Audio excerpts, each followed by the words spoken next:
Salut, c'est Marco de Top for Phone. On se retrouve aujourd'hui pour la vidéo de test de l'Energizer Energy 200, le mobile que vous voyez tout de suite devant vos yeux.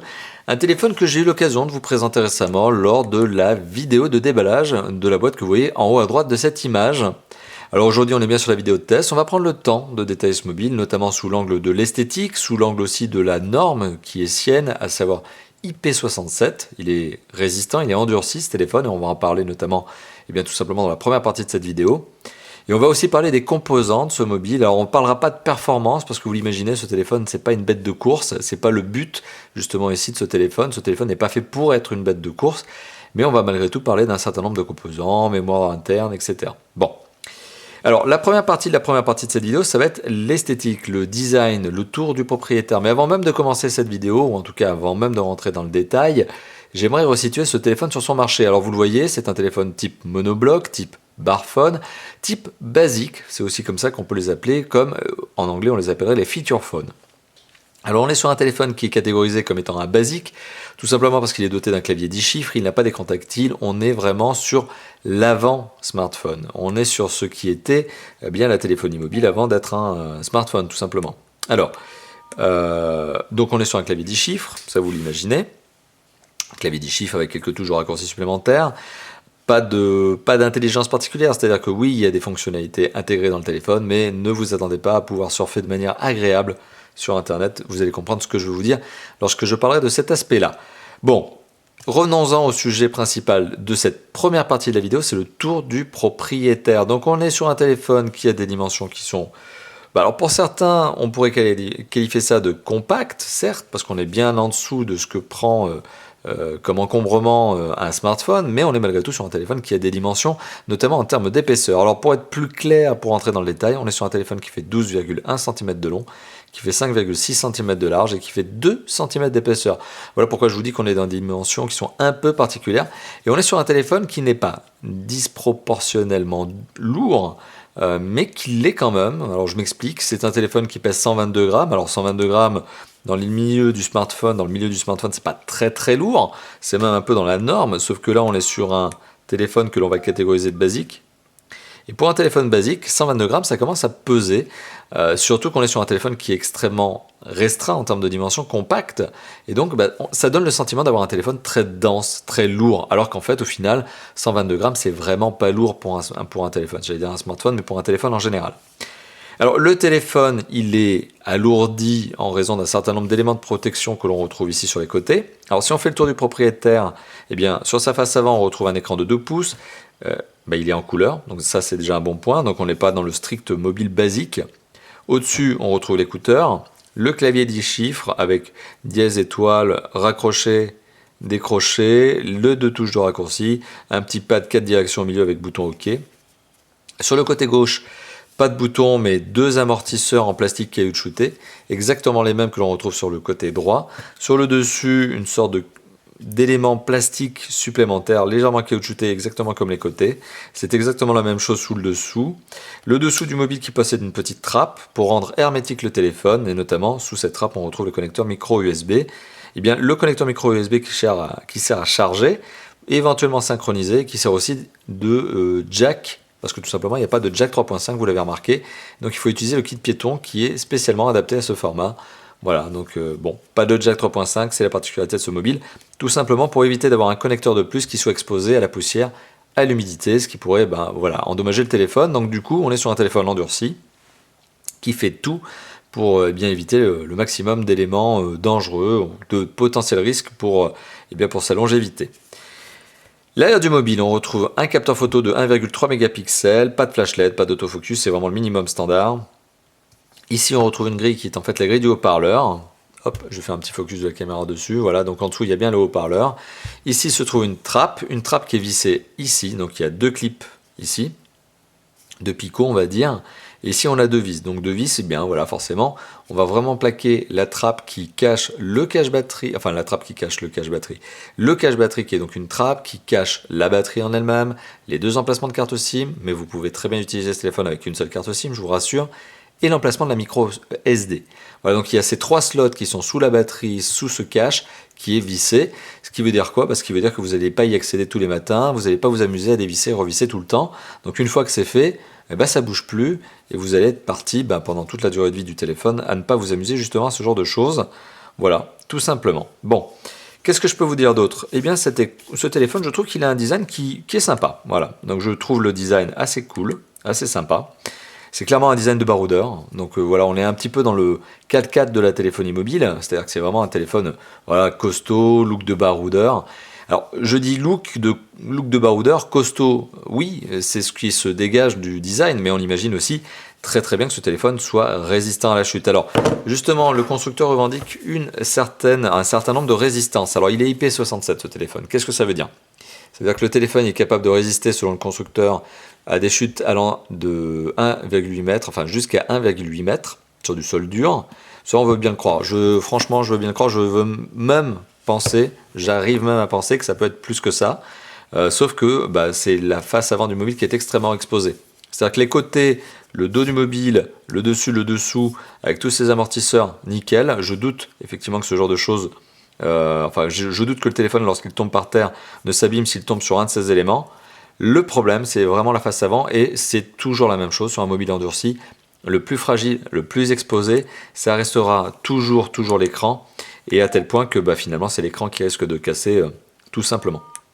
Voilà, parce qu'il est extrêmement exposé, et puis il n'est pas spécialement traité anti-casse, et même s'il l'était, ce genre d'écran a un bon coup avec un coin, une pierre par exemple, et forcément tout de suite ça casse. Bon, voilà, donc il faut savoir que ce genre de téléphone a quand même des limites. Quand on dit résistant à la chute, certes, oui c'est le cas, mais c'est résistant à la chute tant que vous ne tapez pas fortement la vitre.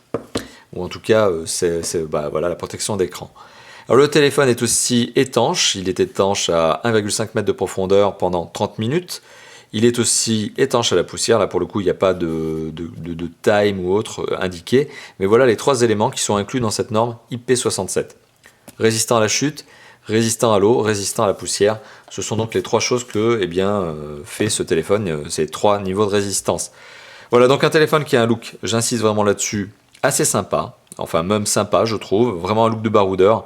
Voilà, c'est un look costaud, ça se sent aussi dans la main comme je vous l'ai dit, donc il y a vraiment cette prise en main assez particulière. D'ailleurs, pour en revenir sur la prise en main, elle est plutôt bonne tout simplement parce que vous pouvez très facilement caler vos pouces au niveau des 2 tampons du côté gauche, pareil pour le côté droit, donc ça se place très très bien. Vous avez vraiment une très très bonne prise en main, d'autant qu'en plus les éléments plastiques caoutchoutés sur les côtés, sur le dos du mobile au niveau du cache batterie, tout ça fait justement que le téléphone est antidérapant. On voit ici qu'il y a vraiment un très bon grip, voilà, on arrive vraiment à bien attraper le téléphone et à ne pas le laisser glisser. Donc ça aussi, c'est un bon point à mettre au compte de ce mobile. Alors au niveau de l'image, on va aller très très rapidement là-dessus, ça va être pareil pour le son. L'image est procurée par un écran de 2 pouces, qui est un écran 240p, donc oubliez la HD sur cet écran, et oubliez tout simplement le fait de regarder des vidéos, ça n'est vraiment pas fait pour. C'est donc un écran de 2 pouces, qui est un écran donc de 320 pixels par 240 pixels, ce qui nous donne une densité de 200 pixels par pouce. Voilà, donc on est sur une densité qui n'est pas mauvaise, au contraire, pour un téléphone de cette catégorie-là, ce qui fait qu'on a un écran qui permet d'avoir une bonne lecture, que ce soit des SMS, que ce soit des MMS. Voilà, donc on arrive vraiment à avoir une vraie lecture agréable de ce qui est affiché à l'écran. Reste que ce qui va être affiché à l'écran, il ne va pas y avoir non plus des tonnes et des tonnes de textes, ça va être des textes très courts, comme je viens de vous le dire, SMS et MMS. Au niveau du son, alors comme je vous l'ai dit, le jack 3.5 n'existe pas sur ce mobile. Il est remplacé par le connecteur micro USB et un kit piéton au format spécifique justement livré avec le téléphone. Pas de jack 3.5, on va pas s'étendre là-dessus. Donc l'écouteur quand il est branché sur le micro USB, ça marche. Voilà, donc ça donne un son correct. Il n'y a pas de perturbation particulière justement au fait de passer par ce format. Mais c'est pas non plus un truc bluffant. Et de toute façon, ce téléphone n'est pas fait pour vous donner une vraie envie d'écoute musicale, même s'il en est parfaitement capable. Au niveau de l'écouteur, rien à redire dessus, on entend parfaitement ses interlocuteurs, pour peu que chacun soit dans une zone qui est bien couverte par l'opérateur. Donc là-dessus, pas de souci non plus. Au niveau du haut-parleur, ce qu'il faut remarquer, c'est qu'il a un son qui est vraiment puissant, mais qui a tendance, bien sûr, lorsqu'on va très haut au niveau de la puissance, à grésiller. Donc on est sur un son qui est globalement de bonne qualité, puissant, mais qui forcément va grésiller quand on arrivera à des niveaux de puissance élevés, probablement en raison d'une construction, on va dire, avec un petit peu de métal à l'intérieur, ce qui fait que ça doit donner un petit peu de vibration. Par contre, le point positif, c'est que le téléphone, lorsqu'il est posé sur une table, même comme ça, on arrive quand même à entendre le haut-parleur, ce qui fait qu'on a l'impression, et c'est fort probable, qu'à l'intérieur, il y a une sorte de caisse de résonance, une sorte de vide qui permet d'amplifier le son, pour éviter que lorsque le téléphone est posé sur une table, eh bien, le son ne soit étouffé. Voilà, donc c'est une énième bonne note au niveau de la conception du mobile. On sent que bien la marque a eu la réflexion au niveau d'un certain nombre d'éléments, et bien ça en fait partie. Ça, c'est le haut-parleur, comme je viens de vous l'évoquer. Alors au niveau des performances, là aussi, ça va aller très très vite. On va pas parler de processeur, même si on aurait pu en parler, puisque c'est un processeur 360 MHz. Bon, on va pas s'attarder là-dessus. On aurait pu parler de mémoire vive, on aurait pu parler de processeur graphique, non, on n'aurait pas pu en parler. Mais ce dont on va parler tout de suite, c'est la mémoire de stockage interne. Alors, la mémoire de stockage interne, vite fait, il y a un gestionnaire de fichiers. Il faut savoir que la mémoire de stockage interne, c'est revendiqué comme étant un 8 mégaoctets de mémoire de stockage interne. Pour tout vous dire, c'est pas tout à fait ça, puisque lorsque vous allumez le téléphone, vous n'êtes pas dans les mégaoctets. Et puis d'un autre côté, c'est pas très important en soi, parce que vous n'allez pas vous servir de cette mémoire en particulier. Ce que vous allez faire avec ce téléphone, c'est éventuellement ajouter une micro SD pour ajouter des MP3 sur cette dernière. Si vous voulez vous servir de votre téléphone, le NRJ 200, comme un lecteur MP3. Encore une fois de plus, c'est possible, mais c'est pas forcément l'usage que l'on aura de ce téléphone. Non pas qu'il ne soit pas capable de lire correctement de la musique, mais à mon avis, c'est pas vraiment ce sur quoi on l'attend. Mais bon, la fonction est là quand même, il faut l'avouer, il faut l'indiquer. Donc, on ne va pas s'attarder sur les performances parce qu'il n'y a pas grand chose à dire. Je viens de vous parler de la mémoire de stockage interne. La mémoire de stockage externe, donc c'est micro SD possible, elle n'est pas fournie avec le téléphone et vous pouvez ajouter jusqu'à 64 Go de mémoire supplémentaire. 32 Go, ça c'est ce qui est validé par le constructeur, mais on peut parfaitement imaginer qu'on peut mettre d'autres cartes mémoire. Après, 32 Go, ça vaut une vingtaine d'euros, 64 Go en termes de carte micro SD, ça vaut encore dans les 50 euros et plus. Donc on n'est pas forcément sur un achat intéressant, en tout cas adapté à ce mobile. 16 ou 32 Go, ça reste à mon avis beaucoup plus raisonnable et beaucoup plus cohérent. Alors au niveau de la connectivité, là aussi, franchement, il n'y a pas grand chose à dire, dans le sens où le téléphone n'est pas 4G, ça c'est sûr, il n'est pas 3G, il est 2G, donc vous pouvez vous en servir pour envoyer des MMS notamment, ou pour consulter Internet en mode WAP. Alors, mode WAP, comme je vous le disais tout à l'heure, c'est une expérience Internet mobile qui n'est pas très agréable, qui se limite presque finalement à cette expérience Minitel que nous avions il y a encore une vingtaine d'années. Alors là, je fais mon vieux quand je parle de ça, j'ai connu le Minitel, peut-être pas vous qui êtes en train de regarder cette vidéo, mais bon, voilà, le WAP en gros c'est une évolution du Minitel, quoi. C'est le Minitel-like. Mais tout ça pour vous dire que ce téléphone peut surfer sur Internet, il peut lire des MMS, des SMS, il peut lire des MP3, mais c'est vraiment pas son truc, quoi. Enfin, en tout cas, les MP3. Même s'il est capable de le faire, ou même le web, c'est vraiment pas ce sur quoi on l'attend. Donc le téléphone, par contre, il est, et ça c'est ce sur quoi on l'attend, il est GSM, quadriband, donc vous pouvez l'amener avec vous partout dans le monde, il s'accrochera aux réseaux locaux, aux réseaux nationaux. Il est en plus, ça mérite d'être souligné, radio FM, donc c'est quand même une bonne note. Radio FM, pour peu que je retrouve cette radio FM, voilà, dans Multimédia, elle est radio FM, et cette radio FM ne nécessite pas... Voilà. Donc cette non mais on va couper. Voilà. Cette radio FM donc qui, vous l'avez compris, ne nécessite pas de brancher le kit piéton en guise d'antenne. L'antenne est intégrée déjà dans le mobile. Donc ça c'est un bon point quand même, il faut l'avouer. Rares sont les téléphones qui ont une radio FM qui est intégrée de base. Voilà. Donc ça, c'est justement partie des connectivités qui sont intéressantes.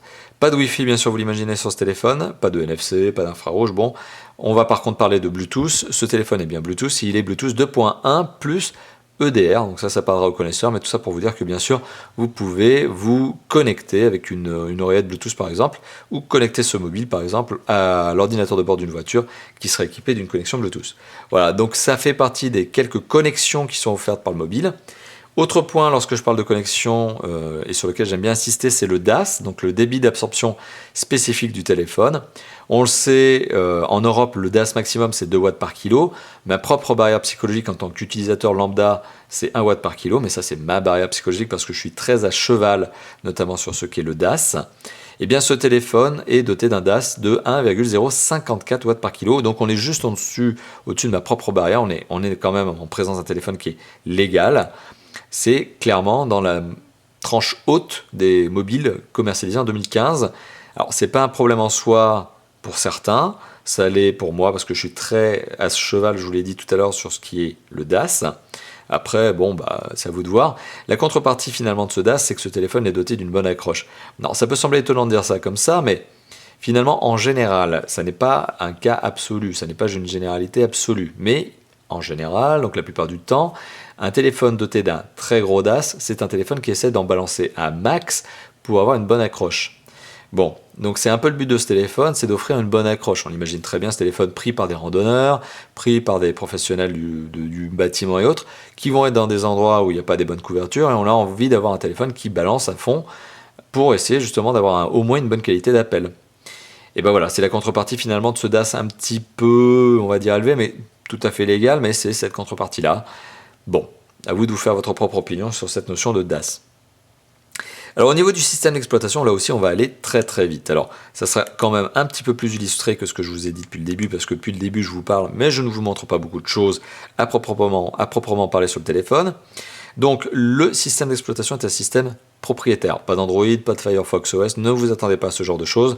On est sur un bon basique, et donc forcément on a un système d'exploitation qui est un bon basique. C'est du 100%, on pourrait dire ça, 100% propriétaire, qui s'appuie sur un menu divisé en 12 rubriques sous-menus.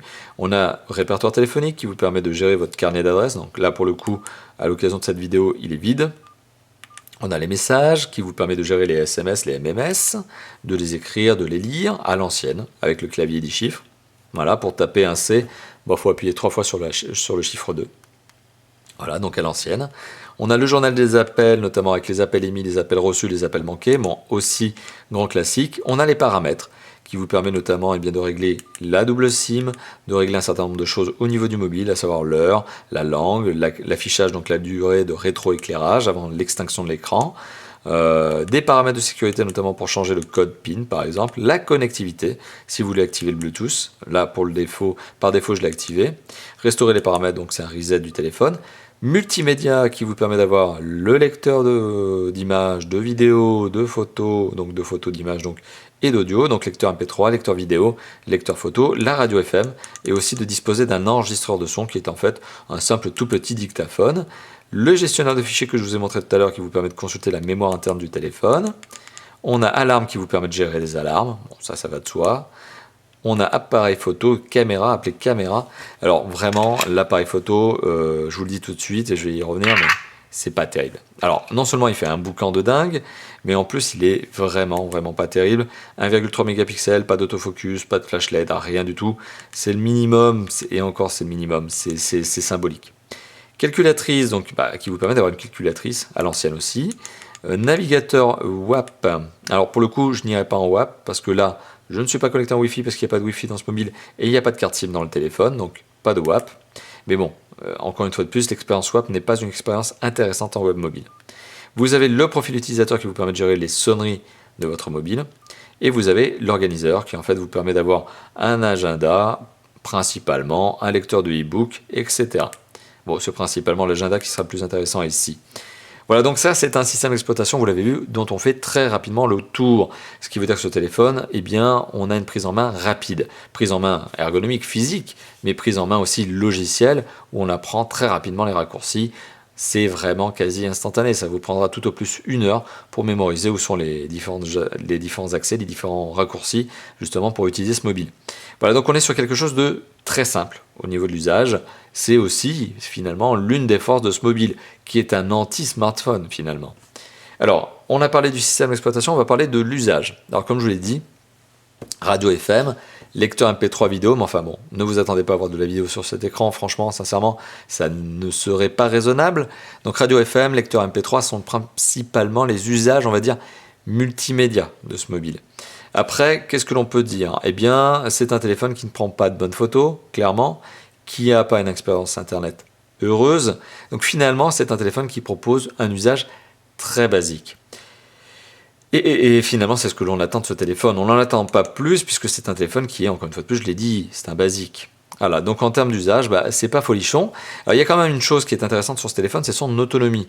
Ce sont des journées entières d'autonomie qui sont faisables, qui sont potentiellement atteignable avec ce mobile, pour peu que vous n'ayez pas l'écran tout le temps allumé, ou que vous fassiez j'allais dire des photos, mais le capteur photo ne va pas vous encourager à le faire, ou écouter des MP3. Si vous avez un usage, et finalement qui est un usage qui va être le plus proche de la veille et de la conversation téléphonique, c'est principalement les deux usages que vous allez avoir avec ce mobile, c'est je le laisse en veille, ou je décroche un appel et j'émets un appel. Bon, si vous faites ce genre de choses, c'est clairement le téléphone qui va vous tenir plusieurs jours. Un jour, 2 jours, 3 jours, c'est clairement un téléphone qui peut accrocher plusieurs journées, une très bonne autonomie. Tout dépend finalement de votre usage, mais cet usage ne sera pas stimulé par le téléphone en lui-même parce qu'il ne pousse pas justement à l'utilisation hors appel. Voilà, donc conclusion de cette vidéo, somme toute relativement courte, vous voyez, puisque finalement il n'y avait pas non plus grand-chose à détailler, dans le sens où on n'est pas sur un smartphone, donc ça va beaucoup plus vite. Alors, qu'est-ce que l'on peut dire sur ce mobile? Eh bien, c'est que c'est un téléphone qui a un look sympa. C'est un téléphone qui est normé IP67. Alors je vous l'avoue, je ne l'ai pas acheté pour la fenêtre pour savoir s'il allait résister à la chute. Il y a de fortes chances d'ailleurs qu'il ne résiste pas à la chute si je le jette de l'étage où je me trouve. Mais quoi qu'il en soit, tout ça pour vous dire que c'est un téléphone qui est un téléphone résistant. Étanche à la poussière, étanche à l'eau, c'est sa force. Et c'est d'ailleurs ce qui se ressent sur son prix et sur son look, et sur son poids, etc. Bon, finalement, c'est pas un mobile qui est fait pour l'usage en tant que tel hors appel. C'est pas un téléphone qui va vous inciter à l'utiliser tout le temps. C'est pas un téléphone que vous allez dégainer toutes les 2 minutes pour voir votre dernier email ou pour jouer au dernier free-to-play. Donc clairement, on est sur un téléphone qui a aussi l'autre contrepartie positive que je vous évoquais tout à l'heure, une excellente autonomie, parce que tout simplement, un, il n'est pas énergivore, et deux, de toute façon, vous n'allez pas l'utiliser à outrance. Donc on est à l'antithèse. C'est une antithèse de ce qu'est le smartphone. Alors ça reste un téléphone très intéressant en tant que tel, puisque c'est un téléphone qui a un but, il est endurci, j'insiste bien sur cet élément-là. Donc c'est un téléphone qui a un but, qui a un objectif, vous proposez un téléphone costaud, et là-dessus, on peut dire oui, mission accomplie, mission réussie, même si, encore une fois de plus, je vous le dis, je ne l'ai pas acheté par la fenêtre pour vérifier. Donc sur cet aspect-là, on est sur quelque chose qui est positif. Bon, l'usage, c'est quelque chose d'autre. On n'attend pas de ce téléphone d'avoir un usage de ouf. Maintenant, la contrepartie de ces 2 points, et notamment la contrepartie d'être sur une marque qui est relativement connue, Energizer, qui propose ici un mobile endurci, donc qui est un petit peu à part, c'est quand même le prix. 79,90 €, même si on arrive déjà à le retrouver en octobre 2015 à 70 €, bah, ça reste quand même cher. Ça reste un mobile cher pour un téléphone endurci de type Barphone. À vous de voir si vous avez 70 € ou presque 80 € à mettre dans un téléphone de cette catégorie-là. Le choix n'est pas déraisonnable, c'est pas bête. Vous avez peut-être envie d'avoir un téléphone résistant, mais de mon opinion, d'ailleurs j'ai même eu une discussion sur ce point-là avec Energizer, avec le représentant de la marque, ben, je lui ai dit c'est quand même un peu cher. D'autant que, et maintenant je fais une parenthèse supplémentaire, ce téléphone a des concurrents directs. Il a des concurrents directs qui sont déjà installé dans la place depuis de nombreuses années. On peut notamment citer Samsung qui propose notamment le modèle qui s'appelle le Xcover 550, qui est un concurrent direct de ce Energizer Energy 200. Le détail, c'est que Samsung est plus connu, certes, il ne propose, ce mobile, le Xcover 550 ne propose pas beaucoup de choses en plus, voire même rien du tout. Donc finalement, les deux mobiles sont vraiment en frontal en termes de positionnement, en termes de composants, en termes de performance, en termes d'IP. La différence, c'est que le Samsung est quand même plus cher. Voilà, donc il y a quand même une vingtaine d'euros en plus pour le Samsung qui fait payer sa marque. Voilà, donc on paye encore plus le Samsung Xcover 550. Mais tout ça pour dire que sur le marché, il y a des téléphones de cette catégorie, Barphone, solide. Et finalement, ce téléphone va principalement pâtir, je pense, non seulement de son prix élevé, mais aussi d'une concurrence qui est extrêmement rude, il faut l'avouer, sur le marché. Alors il y a plein d'autres marques, je ne vais pas m'amuser à les citer parce qu'elles sont relativement nombreuses. Maintenant, j'en arrive à la conclusion de la conclusion. Je vous ai cité les concurrents, je vous ai cité le prix, je vous ai donné mon opinion, je vous ai donné mon opinion globale. Maintenant, je récapitule un petit peu tout ça, je répète un petit peu tout ça en vous disant que ce téléphone reste, malgré tout, un bon Barphone solide, un bon Basic solide, mais à vous de vous faire votre propre idée sur le prix. Personnellement, je le trouve un tout petit peu trop cher. Voilà. Et ben, j'ai pas grand chose d'autre à ajouter. Merci à Energizer d'avoir joué le jeu et de m'avoir prêté ce téléphone justement à l'occasion de ce test. Merci aux responsables de la marque avec qui j'ai eu un échange très intéressant, notamment sur ce positionnement prix. Merci à vous surtout à vous d'avoir visionné cette vidéo. N'hésitez pas à la liker, la partager et la commenter. comme d'habitude, n'hésitez pas aussi à vous abonner à notre chaîne YouTube. C'est un petit bouton là, par là qu'il faut cliquer. Bon, vous abonner, ça nous fait toujours plaisir. À vous de voir si vous avez envie. En tout cas, plus on est de fous, plus on rit. Et qu'est-ce que j'ai d'autre à vous dire? Pas grand chose, hein. Je vous ai remercié pour avoir visionné cette vidéo. Je vous remercie déjà pour le pouce bleu que vous allez mettre, l'abonnement, etc. Mais de toute façon, je vous dis à bientôt. Et c'est surtout ça qui compte. Je vous dis à bientôt pour d'autres vidéos de tests, de déballage et de présentation, comme d'habitude. Allez, à bientôt. Ciao, ciao.